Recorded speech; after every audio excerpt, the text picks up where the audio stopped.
ते प्रमाणपत्र ज्या जातीचं आहे ते प्रमाणपत्र वैध आहे की अवैध आहे. मग आपण त्या प्रमाणपत्राला लागणारे पुरावे आणि जाती दावा सिद्ध करण्यासाठी लागणारे पुरावे सादर केल्यानंतर तो जाती दावा आपण वैध ठरवतो. किंवा पुरावे जर ते सादर करू शकले नाही किंवा पुरावे त्यांनी फ्रॉड पुरावे सादर केले किंवा पुराव्यासाठी लागणारे जे इतर पुरावे आहेत त्यामध्ये खाडाखोड आहे किंवा ते पुरावेच तिथे उपलब्ध नाहीत पण त्यांनी पुरावे सादर केले असं जर समितीला आढळलं तर तो जाती दावा आपण अवैध ठरवतो. एकीकडे ही आकडेवारी समोर आली असताना मराठा आरक्षण आंदोलक मनोज जरांगेंचा आक्रमक पवित्रा कायम आहे. गुरुवारी उपमुख्यमंत्री एकनाथ शिंदेंवर घसरलेल्या जरांगेंनी आता भाजप नेत्यांना लक्ष केलंय. कुणबी प्रमाणपत्राची व्हॅलिडिटी देण्यात यावी जात पडताळणी समितीने केलेली ऑर्डर आता इंग्लिश मध्ये दिली, काल तुम्हाला मराठीत दिली. आहे का त्या दरेकरला थोडी अक्कल? तू म्हणतो ना अक्कल लागते, तुला अक्कल आहे का? तू जरा डोकं लाव ना, तू जरा डोकं लाव की किती हाल येत बुवा. हे खरं असून खरंच आपल्या जातीच्या लेकराचं वाटोळं व्हायला लागलं का? पक्षाकडून बोल ना, आम्ही नाही म्हणत नाही, पण थोडं विचार कर. बावनकुळेने काय केलंय? बावनकुळेचं तुम्हाला आता पत्र दिलंय ना, याच्यापेक्षा काय पाहिजे? मी वेगळ्या भाषेत बोललो ना, याच्यानंतर जर बोलला ना दरेकर तर मी वेगळ्या भाषेत बोललो, सुट्टी नाही देणार. हो, आधी बावनकुळेचं पत्र बघ. बावनकुळेने पत्र दिलं की नोंदी रद्द करण्यात यावी. गंगाखेडचा सुद्धा तीच प्रकार केला ते रद्द करण्याचा. म्हणून तू आधी पत्र बघ आणि मग बोल. याच्यानंतर जर बोलणार आहे बाबा मग तुला काय. जरांगेंच्या या आक्रमक पवित्र्यानंतर ओबीसी नेतेही मैदानात उतरले की 1967च्या पूर्वी, आताचं नाही, 67च्या पूर्वी वडील, आजोबा, पंजोबा, खापर पंजोबा यांच्या महसुली किंवा शैक्षणिक कागदपत्रावर कुणबी मराठा कुणबी किंवा कुणबी मराठ्याची नोंद पाहिजे.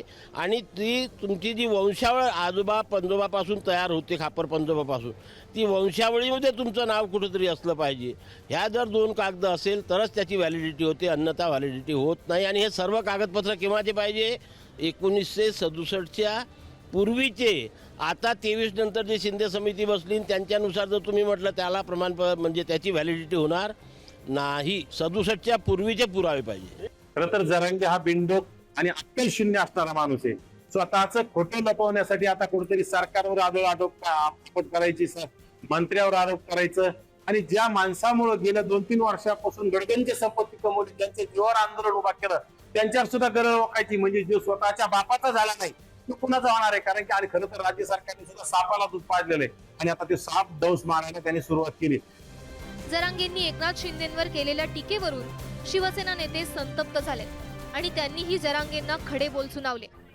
काल एक माझा कॉल जो मनोज जरांगेंच्या बरोबर व्हायरल झाला मीडियावर, त्याच्यामध्ये मी स्वतः पुढाकार घेतला होता आणि सरकारचं मराठा आरक्षणाच्या संदर्भामध्ये किंवा दाखल्याच्या संदर्भामध्ये कुठं चुकलंय हे बघण्याच्या दृष्टीनं मी त्यांच्याशी बातचीत केलेली होती.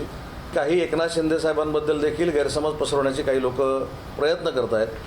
ते मी आत्मविश्वासानं मनोज जरांगे पाटलांना सांगितलं की अशा पद्धतीनं एखाद्या आंदोलनाच्या विरोधात एकनाथ शिंदेसाहेब जाऊच शकत नाहीत. सरकारची ती आमची भूमिकाच नाही, हे सिद्ध करण्यासाठी मी त्यांना फोन केलेला होता.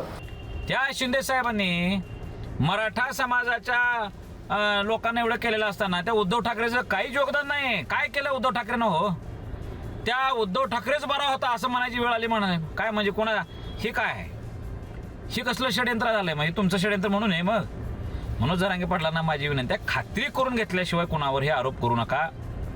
तुम्ही सोशल मीडियाधारी लोकांच्या सोबत घेऊन मी काही बी करून दाखवल असं जर म्हणत असाल तर हे अजिबात खपवून घेऊ जात नाही. हा समाज शुद्ध समाज आहे. तर 99% प्रमाणपत्र वैध असल्याचा दावा महसूल मंत्री चंद्रशेखर बावनकुळेंनी केलाय. मराठा समाजाचे 3 त्या ठिकाणी लोकांच्या व्हॅलिडिटी ही रद्द झाली. पण जर ओबीसी आणि याचा आकडा घेतला तर जवळपास 117 प्रकरणाचे आहेत. ओबीसी समाजाची सुद्धा व्हॅलिडिटी कमिटीने रद्द केला आहे. त्यामुळं एकंदरीत प्रमाणपत्राचा आढावा घेतला तर जे काही प्रमाणपत्र निर्गमित झाले किंवा ज्या व्हॅलिडिटी झाल्यात त्यामध्ये 1% फक्त त्या ठिकाणी व्हॅलिडिटी ही रिजेक्ट करण्यात आलेली आहे. बाकी 99% ठिकाणी व्हॅलिडिटी देण्यात आली आहे. आरोप प्रत्यारोपांच्या फैरी झडत असतानाच कुणबी प्रमाणपत्रांबाबत नवी माहिती समोर आली आहे. त्यातच शुक्रवारपासून जरांगे पाटील यांनी आपला पश्चिम महाराष्ट्राचा दौरा सुरू केलाय. त्यांनी 29 ऑगस्ट पासून पुन्हा आंदोलनाची हाक दिल्यामुळे वातावरण आणखी तापण्याची शक्यता नाकारता येत नाही. ब्युरो रिपोर्ट, एबीपी माझा.